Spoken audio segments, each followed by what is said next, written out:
Plus दर्शकगण, श्रोतागण, भाइयों और बहनों, मातृशक्ति को नमन के खास विशेष शिक्षाप्रद और हमें शिक्षा देने वाला, जीवन का उत्थान करने वाला, पुनर्जागरण करने वाला कार्यक्रम में आप सभी का हार्दिक स्वागत है, अभिनंदन है, सत्कार है। प्रतिदिन नए नए विषयों के साथ में प्रवेश करते हैं और वो विषय हमारे जीवन की धारा को बदलने वाले होते हैं, हमारी संस्कृति का उत्थान करने वाले होते हैं। इसी क्रम के अंदर आज हम नए विषय के साथ में प्रवेश हो रहे हैं। वो विषय ऐसा है जो हमें सभ्यता दिलाने वाला है, हमें अच्छा इंसान बनाने वाला है, इंसानियत सिखाने वाला है। तो आज का विषय है शिक्षा द्वारा सभ्यता। इस विषय के अंदर दो ध्रुव है, एक ध्रुव शिक्षा है और उसका फलित है वह है सभ्यता। अगर मैं यूं कहूं कि शिक्षा साधन है और अच्छा इंसान बनना, सभ्यता प्राप्त करना, वह उसका साध्य है। साधन और साध्य दोनों मिलकर के ही कार्य को पूर्ण करते हैं और कारण और कार्य के बिना इस सृष्टि का कोई भी कार्य नहीं होता है। हर without the cause there is no effect at all. ये दुनिया का नियम है कि कोई न कोई कार्य के पीछे कोई न कोई कारण अवश्य होता है। तो व्यक्ति सभ्य कैसे बने, इंसानियत वाला कैसे बने, अच्छी भावना वाला कैसे बने, अच्छा मानव कैसे बने, उसका साधन होगा शिक्षा। अब हम पहले शिक्षा को थोड़ा हाईलाइट करेंगे। शिक्षा के ऊपर जो हम चिंतन करेंगे कि शिक्षा एक ऐसा माध्यम है जो कि हमें अच्छा इंसान बनाता है, हमारे भीतर विधायक भावों को लाता है और हमें अच्छी सोच देता है, अच्छे कार्य करने की प्रेरणा देता है, हमें सिविलाइज्ड बनाता है। इसीलिए कहा गया है कि विद्या ददाति विनयम, यानी शिक्षा एक ऐसा माध्यम है जिसे विनय प्राप्त होती है और जो व्यक्ति विनयशील होता है वो दुनिया का महान व्यक्ति होता है। विनय सबसे बड़ा गुण है और जिस व्यक्ति के पास के अंदर विनय का गुण आ जाता है, दूसरे गुण स्वतः ही उसके पास में आ जाते हैं। मुख्य जो जड़ रूप में गुण है वो विनय है और ये विनय जो है विद्या के द्वारा मिलती है, शिक्षा के द्वारा मिलती है। इसीलिए भाई और बहनों, दर्शकगण, श्रोतागण, शिक्षा व्यक्ति को वेल एजुकेटेड बनाती है। प्रारंभ से जब बच्चा जन्म लेता है तो उसकी प्रथम पाठशाला उसकी माँ होती है। माँ के द्वारा उसको शिक्षा मिलती है। शिक्षा को हम संस्कार भी कह सकते हैं। अच्छे अच्छे गुण, अच्छी अच्छी एक्टिविटीज, अच्छी अच्छी प्रवृत्तियाँ जो सिखाई जाती है वो सारा शिक्षा कहलाती है। अच्छा चिंतन शिक्षा कहलाता है। 3 तरह के शब्द आते हैं भारतीय संस्कृति के अंदर। पहला होता है वृत्ति, दूसरा प्रवृत्ति और तीसरा प्रकृति। वृत्ति का मतलब है हम क्या एक्टिविटी करते हैं, मन की एक्टिविटी, वचन की एक्टिविटी, काया की एक्टिविटी। मन की एक्टिविटी का अर्थ है या कार्य है कि चिंतन करना, और वचन की एक्टिविटी का बोलना। जैसे भाई और बहनों, दर्शकगण, श्रोतागण, मैं वक्तव्य दे रहा हूँ, मैं प्रवचन दे रहा हूँ, ये मेरी भाषा की एक्टिविटी है। और एक शरीर की एक्टिविटी होता है, आदमी इधर उधर घूमता है, फिरता है और किसी तरह की खेती बाड़ी करता है, व्यवसाय करता है, वो सारा शरीर के माध्यम से करता है।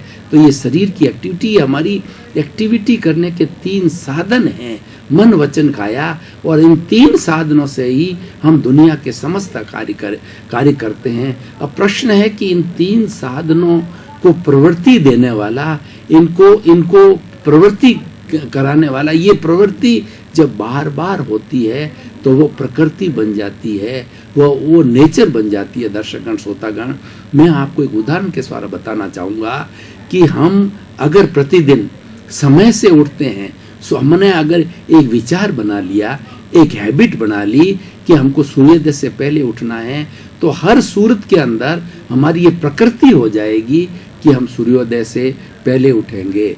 और जो लोग अपनी लाइफ स्टाइल को अच्छा नहीं रखते, नॉर्मली आज यही हो रहा है, आज सारी लाइफ स्टाइल अप्राकृतिक हो गई है, प्रकृति के विरुद्ध जा रही है। लेट सोना, लेट उठना, लेट खाना, सब चीज लेट, यानी उसका कोई निर्धारित समय नहीं है। लेकिन जब हमारी प्रकृति है वो समयबद्धता से चलती है। आप देखिए, सूर्योदय समय पर होता है और सूर्य अस्त समय पर होता है, वर्षा समय पर आती है और सर्दी समय पर आती है। प्रकृति का कोई भी एक्टिविटी देखिए वो बहुत समय की पाबंदी के साथ आती है। ये एक बहुत बड़ी शिक्षा हमें प्रकृति से मिलती है। प्रकृति हमारी माँ है और प्रकृति हमको सबसे ज़्यादा अच्छा सिविलाइज्ड बनाने वाली होनी चाहिए, पर उस प्रकृति को देखने वाला कोई व्यक्ति चाहिए। आप खड़े खड़े प्रकृति को किसी अच्छे, चारों तरफ ग्रीनरी हो, पहाड़ हो, पर्वत हो, नदी हो, नाले हो, उसको मात्र देखें तो आपको महसूस होगा कि ये हमें कितनी बड़ी शिक्षा दे रही है। ये शिक्षा ये दे रही है कि इस प्रकृति में सारा स्वतः संचालन होता है, ऑटोमेटिक सब काम चलता है। नदी अपने हिसाब से चलती है और वनस्पति अपने हिसाब से पैदा होती है और सब कुछ ऑटोमेटिक सिस्टम से चलता है। तो ये हमें एक बहुत बड़ी शिक्षा देती है कि हमारे जीवन को भी पंक्चुअल बनाना चाहिए, प्रकृति के अनुकूल बनाना चाहिए। प्रकृति के अनुकूल जीवन बनाना सबसे बड़ी सभ्यता है। सभ्यता किसे कहते हैं? हमारे मानवीय मूल्यों को सभ्यता कहा जाता है कि एक इंसान के साथ रहता है और वो व्यक्ति इस प्रकृति के अंदर जीता है, जिसके अंदर 84 लाख जीवा योनि के जीव होते हैं। कीड़े होते हैं, मकोड़े होते हैं, नारकी के जीव होते हैं, देवता होते हैं और पशु पक्षी होते हैं और वनस्पतियाँ होती है, गाय भैंस होती है। उन सब के साथ में हम जीते हैं। ये हमारा प्रकृति एक परिवार है, एक वसुधैव कुटुंबकम है। तो हमारी सभ्यता क्या है? जो शिक्षा ये सभ्यता देती है, ये पद्धति देती है कि इन सब के साथ में सद्भावना रखो, इन सब के साथ में मैत्री के भाव रखो और ऐसा कार्य करो कि प्रकृति के किसी प्राणी को कष्ट न हो, दुख न हो। इसीलिए शिक्षा हमें यह सभ्यता सिखाती है कि प्राप्त मन वचन काया से जगत के किसी भी प्राणी को दुख न हो, दुख न हो, दुख न हो। ऐसी है ईश्वर, मुझे शक्ति दो, मुझे जागृति दो। हम ईश्वर से मांगते हैं। ईश्वर एक प्रकृति का रूप है। ईश्वर प्रकृति को बनाने वाला होता है, उससे हम आशीर्वाद प्राप्त करते हैं और ये हमारे ईश्वर की भक्ति है, विधायक भाव लाती है। हमारी जो शिक्षा पद्धति है उस पर हम थोड़ा प्रकाश डालें तो हमारी स्कूलिंग होती है, उसके बाद के अंदर कॉलेज का होता है, उसके बाद फिर वो यूनिवर्सिटी की एजुकेशन होती है। लेकिन इन सब की एजुकेशन के अंदर हमें एक चीज़ का ध्यान रखना है कि हमें अच्छे अच्छे लोगों का निर्माण करना है, इंजीनियर का करना है, सीए का करना है। हमारे इस भौतिक जगत को संचालन करने के लिए सभी का जो है वह हमें सबका हमें सहयोग चाहिए। ये निर्माण हमारे इस लौकिक जगत से ही होगा। लेकिन एक बात कॉमन होनी चाहिए कि हर व्यक्ति पहले इंसान बने, पहले उसमें इंसानियत आनी चाहिए कि वो हिंदू मुस्लिम बने या न बने, हिंदू मुस्लिम या कोई भी जाति हो, व्यक्ति कर्मों से महान होता है, जाति से महान नहीं होता है। उसके कर्म अच्छे होने चाहिए और कर्म अच्छा कब होता है कि वो जगत का कल्याण करता है, लोगों की भलाई करता है, लोगों की सेवा करता है और लोगों के सुख दुख के अंदर साथ आता है। तो अब हम सभ्यता की बात कर रहे हैं। सभ्यता का अर्थ सिविलाइजेशन होता है, सिविलाइज्ड होना होता है कि हम सड़क पर चल रहे हैं, ट्रेन में चल रहे हैं, फ्लाइट के अंदर चल रहे हैं, किसी पब्लिक प्लेस के अंदर चल रहे हैं, तो हमारी एक्टिविटी, हमारी प्रवृत्ति ऐसे हो तो डैमेजिंग प्रवृत्ति नहीं होनी चाहिए। असभ्यता कैसे कहते हैं? जो आतंकवाद है, अपराध है, ये सारी असभ्यता कहलाती है। अब जैसे छोटे छोटे रूप के अंदर देखें कि दो बड़े महापुरुष बात कर रहे होते हैं और अपन बीच के अंदर उनका बात का तादाद में तोड़ देते हैं, बीच में जो है वो बोल करके। इसीलिए हमेशा ध्यान रखना चाहिए कि दो व्यक्ति बात कर रहे हैं तो थोड़ी देर चुप रह करके और फिर बात की जाए, ये सभ्यता कहलाती है।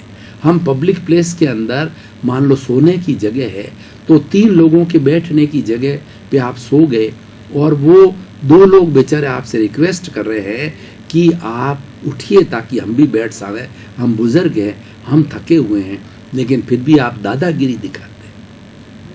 ये जितनी दादागिरी है ये सब असभ्यता है, ये सारा जो है अमानवता है और इससे मनुष्य पशुवत होता है। सभ्य मनुष्य मनुष्य कहलाता है और असभ्य मनुष्य होता है वो पशुवत होता है। पशुओं के अंदर ज़्यादा विवेक नहीं है। जो हमें शिक्षा क्या सिखाती है? शिक्षा हमें विवेक सिखाती है। विवेक ये धम्म आइए, विवेक ही धर्म है, ये शिक्षा के द्वारा प्राप्त होता है। ये जंगली व्यक्ति को, वो अशिक्षित होता है, उसको कुछ पता ही नहीं है कि क्या करना, लोगों के बीच में कैसे रहना चाहिए, कैसे बोलना चाहिए और किस तरीके से बर्ताव करना चाहिए। ये विवेक जो है वो हमें शिक्षा के द्वारा मिलता है। विवेक जो है हे और गे, हे गे और उपादे, 3 शब्द हमारी संस्कृति में आते हैं। गे का मतलब इस सृष्टि के अंदर जितनी भी अच्छी बुरी चीजें हैं सब जानने योग्य है, और हे का मतलब छोड़ने योग्य है, और उपादेय का मतलब ग्रहण करने योग्य है। हमें शिक्षा उपादेयता पर ध्यान देने के लिए बताती है और हे को छोड़ने की शिक्षा देती है। दोनों कार्य शिक्षा का है कि बुरी चीज को छोड़ो और अच्छी चीज को प्राप्त करो, अच्छी चीज को लो, ये सारी शिक्षा बताती है। तो ये और उपादेय का विवेक कराने वाली ये शिक्षा है, और जो इसका अच्छी तरह से विवेक कर लेता है वह व्यक्ति सभ्य कहलाता है, वह ज्ञानी कहलाता है, पंडित कहलाता है और अच्छा इंसान कहलाता है। शिक्षा भावनात्मक होनी चाहिए।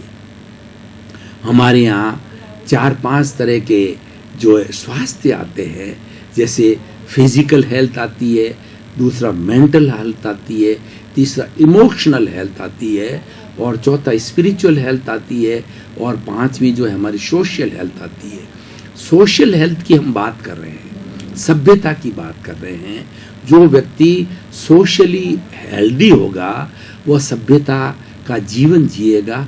उसको प्राप्त करने के लिए हमें भावनात्मक स्वास्थ्य बहुत जरूरी है। आज हम देख रहे हैं कि हमारे कॉलेजेस के अंदर, स्कूल्स के अंदर और विश्वविद्यालय के अंदर बहुत अच्छी अच्छी शिक्षा दी जाती है। क्यों? कि आज का युग विज्ञान का युग है। हमारे पास ज्ञान का सर्च करने के साधन बहुत हो गए हैं। मोबाइल है, इंटरनेट है, टीवी से भी शिक्षा मिलती है, पुस्तकें हैं, डॉक्यूमेंट्रीज है, अनेकों हमारे पास साधन हो गए थे हैं। पहले हमारे पास साधन नहीं थे, लेकिन इतनी साधन की प्रचुरता के बाद भी आज हमारा इमोशनल कोशेंट यानी हमारा भावनात्मक जो स्वास्थ्य है वह बहुत ही कमज़ोर हो गया है। जबकि पहले भावनात्मक स्वास्थ्य बहुत अच्छा हुआ करता था, व्यक्ति बहुत ही बुरे कम होते थे। और आजकल इतना ज्ञान बढ़ने के बाद, इतना शिक्षा बढ़ने के बाद भी व्यक्ति जो है नालायक ज़्यादा होते जा रहे हैं, बुरे ज़्यादा होते जा रहे हैं, असभ्य।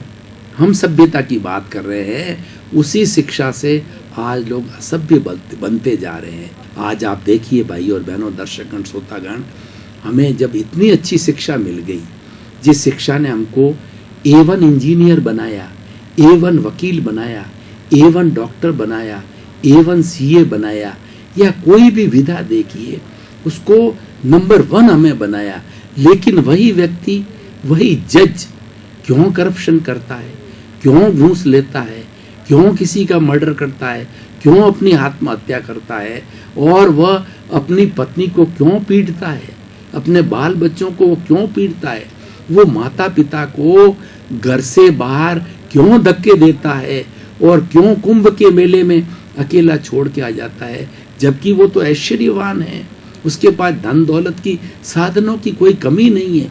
इसका सबसे कारण ये है हमारी शिक्षा अधूरी है। शिक्षा कभी भी आदमी को असभ्य नहीं बनाती है, लेकिन अगर इसके अंदर इमोशनल क्वोशंट गायब हो गया, जो आज गायब हो रहा है, आज सारी शिक्षा के अंदर तोता रटन चल रही है कि व्यक्ति के अंदर कंपटीशन कंपटीशन कंपटीशन, हर लेवल पे कंपटीशन बढ़ता जा रहा है। स्कूल से लगा के यूनिवर्सिटी लेवल पर कंपटीशन हो रहा है। व्यक्ति ये एक स्पर्धा हो गई है, एक होड़ हो गई है कि मैं दुनिया का नंबर 1 बनूं। पर भाई और बहनों, दर्शकगण, श्रोतागण, सच्चाई कुछ और है। दुनिया का 1 नंबर व्यक्ति वह है जो कि भीतर उसके अंदर भावनात्मक स्वास्थ्य अच्छा है, उसका इमोशनल क्वोशंट जो है बहुत अच्छा है, उसके क्रोध, अहंकार, माया, लोभ, ईर्षा, मत्सर, घृणा भाव नहीं आते। जिस व्यक्ति के शिक्षा का काम यही है, इन भावों को रोकना, इन भावों को घटाना, उसको परिपूर्ण कर देना कि आदमी के अंदर ये बैड इमोशंस कभी नहीं आए, अच्छे इमोशंस आए। अच्छे इमोशंस क्या होते हैं?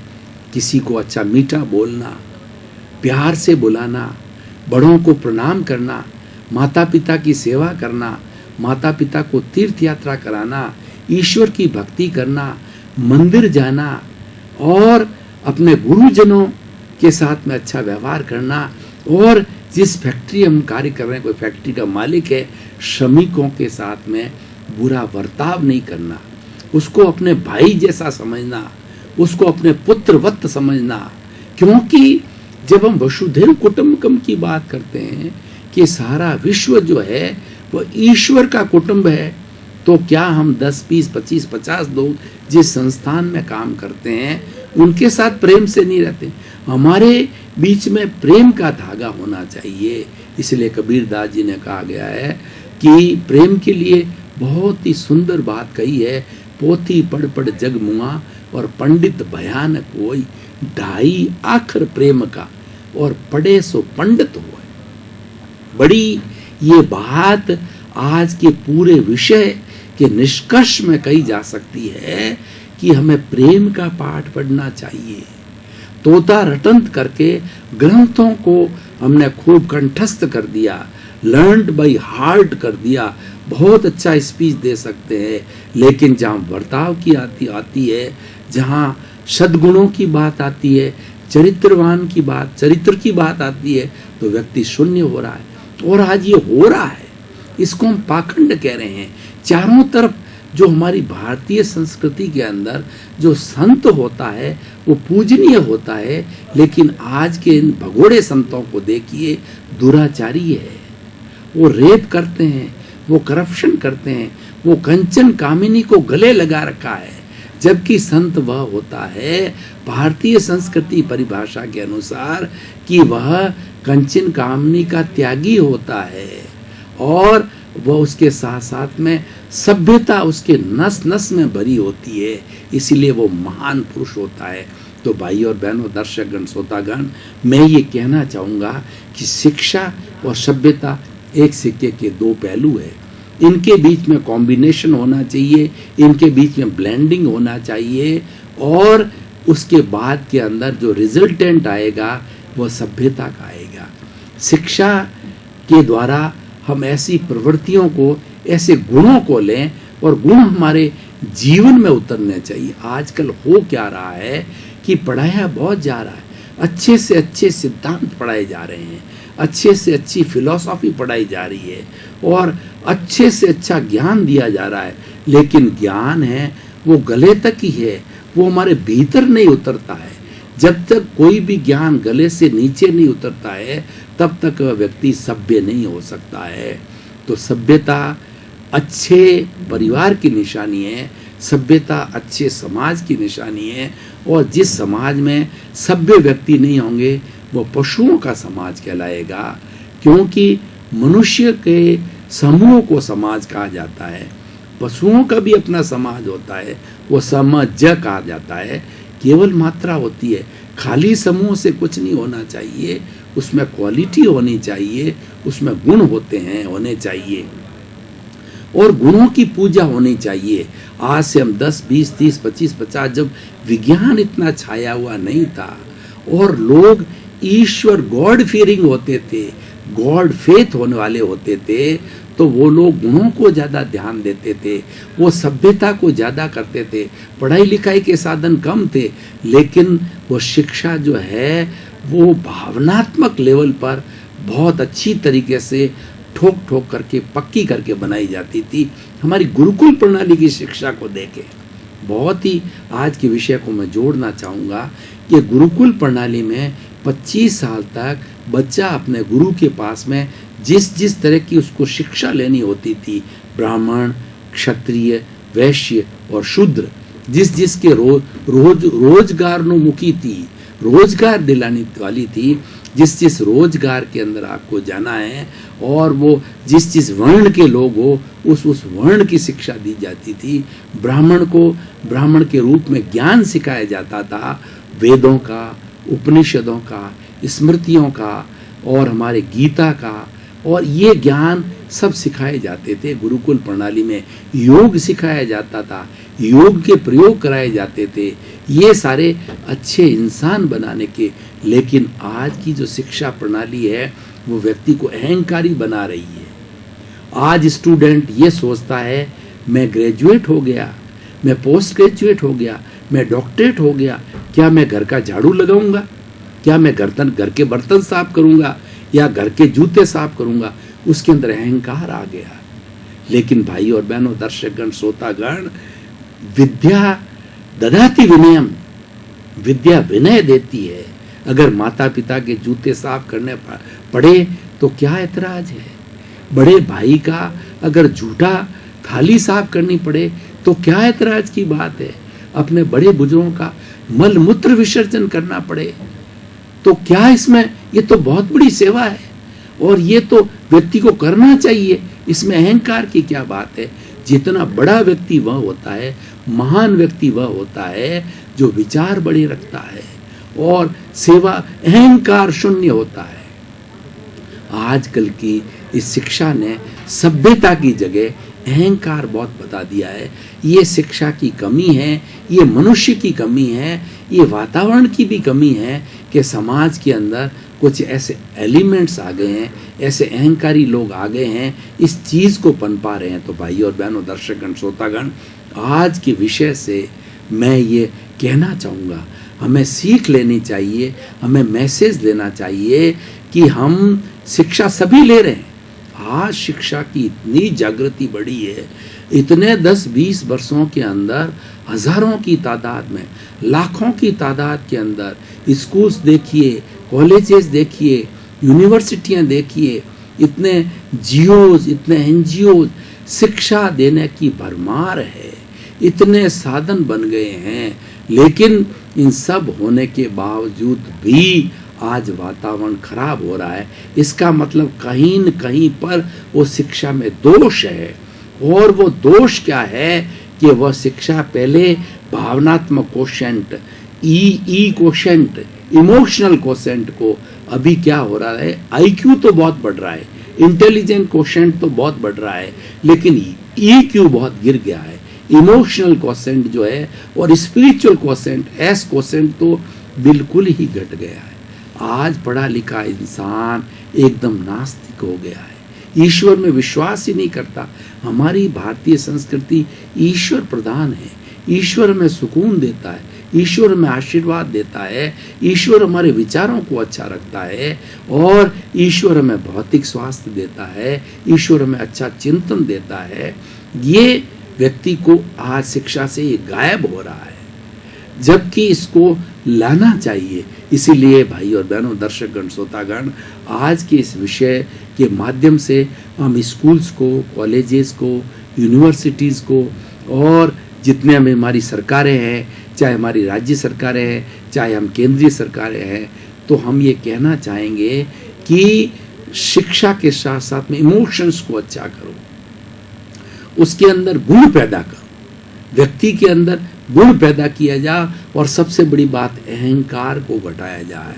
सबसे बड़ा दुनिया में जो दुख का कारण है ये अहंकार है। भाई और बहनों, दर्शकगण, श्रोतागण, मैं उदाहरण देना चाहूँगा कि रावण इस पूरे जगत का सबसे बड़ा ज्ञानी, समस्त वेदों का ज्ञाता और समस्त पद्धतियों को जानने वाला और विश्व का सबसे बड़ा इंटेलिजेंट फेलो और शिव का भगत, शिव का उस पर आशीर्वाद। लेकिन किस चीज ने उसको डुबाया? उसको डुबाया अहंकार ने। अहंकार के कारण वो अपने आप को इस विश्व का सबसे बड़ा अजर अमर समझने लग गया और सीता माँ का अहंकार में उसने अपहरण किया। हालांकि सीता माँ के साथ में उसने कोई तरह का दुर्व्यवहार नहीं किया, लेकिन दुर्व्यवहार का अर्थ है कि उसको कोई शारीरिक स्पर्श रूप की बात, ऐसी गंदी बात नहीं करी। लेकिन क्योंकि वो सिद्धांत वाला व्यक्ति था, वो ज्ञान वाला व्यक्ति था, लेकिन फिर भी अहंकार के कारण उसका विनाश हुआ।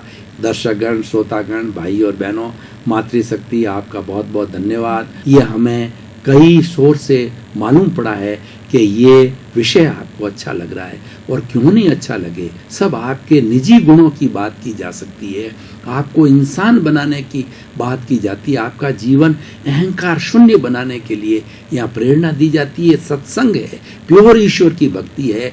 जगत का कल्याण हो, सभी जीवों को सुख मिले, शांति मिले, आनंद मिले, आपका जीवन आनंदमय हो, सुखमय हो, शांतिमय हो और आप मोक्षगामी बने। आपका जीवन हमारी जो मुख्य साध्य है उसकी प्राप्ति करें। आने वाले जन्मों के अंदर आपके प्रति मंगल भावना, शुभ।